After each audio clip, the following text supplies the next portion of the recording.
पूर्व के एक देश में ज्योतिषियों ने रात के आकाश में एक नया बड़ा चमकीला तारा देखा।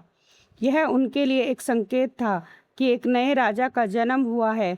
उन्होंने नए राजा के लिए उपहार लिए और उसे खोजने निकल पड़े। उन्होंने कई हफ्तों तक चमकीले तारे का पीछा किया और वह उन्हें यहूदियों की भूमि और यरूशलेम शहर की ओर ले गया, जहां राजा हेरोदेस रहता था। जब ज्योतिषी यरूशलेम पहुंचे तो उन्होंने पूछा, वह कहाँ है जिसका जन्म यहूदियों के राजा के रूप में हुआ है? हमने उसका तारा उदय होते देखा है और हम उसकी आराधना करने आए हैं।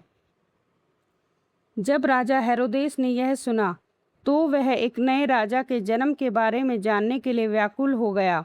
उसने महायाजकों और व्यवस्था के शिक्षकों को एक साथ बुलाया और उनसे पूछा कि वादा किए गए मसीहा का जन्म कहाँ होना था।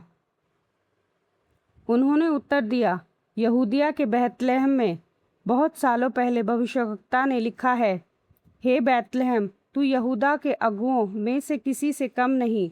तुझ में से एक राजा निकलेगा जो मेरी प्रजा इज़राइल का नेतृत्व करेगा। तारे को किस समय देखा गया था, यह जानने के लिए हेरोदेस ने ज्योतिषियों के साथ एक गुप्त बैठक की। उसने उन्हें बैतलहम भेजा और कहा, जाओ और बालक को ढूंढो। जब तुम उसे पा लो तो मुझे बताना, ताकि मैं भी जाकर उसकी आराधना कर सकूं। लेकिन हेरोदेस चुपके से नए राजा को मारने की योजना बना रहा था। ज्योतिषी तारे को देखकर बहुत प्रसन्न हुए। वह उन्हें बैतलहम और उस स्थान तक ले गया जहां मरियम, यूसुफ और बालक यीशु ठहरे हुए थे। ज्योतिषियों ने यीशु के सामने सिर झुकाया और उसकी आराधना की।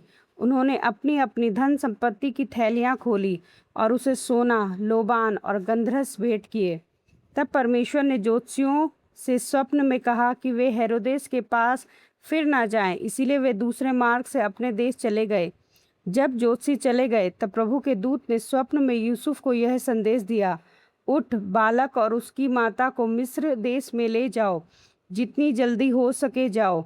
जब तक मैं ना कहूँ तब तक वहीं रहना। हेरोदेस उस बालक को मारने के लिए उसकी तलाश करने वाला है।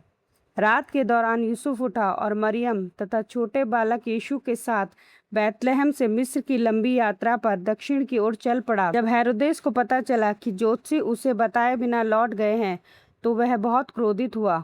उसने 2 वर्ष के और उससे छोटे सभी बालकों को मरवा देने के लिए अपने लोगों को बैतलहम और उसके आसपास के क्षेत्र में भेजा। हेरोदेस के मरने के बाद जब यूसुफ मिस्र में था तब प्रभु का एक दूत उसके पास स्वप्न में आया। उसने कहा, उठो, बालक और उसकी माता को लेकर यहूदिया देश में चले जाओ, क्योंकि जो लोग बालक को मारना चाहते थे वे मर चुके हैं। जब वे अपने देश लौट आए तो परमेश्वर ने स्वप्न में यूसुफ से कहा कि वह गलील के क्षेत्र में जाकर नासरत नगर में रहे। यह कई साल पहले भविष्यवाणी की गई थी कि उद्धारकर्ता को नासरी कहा जाएगा।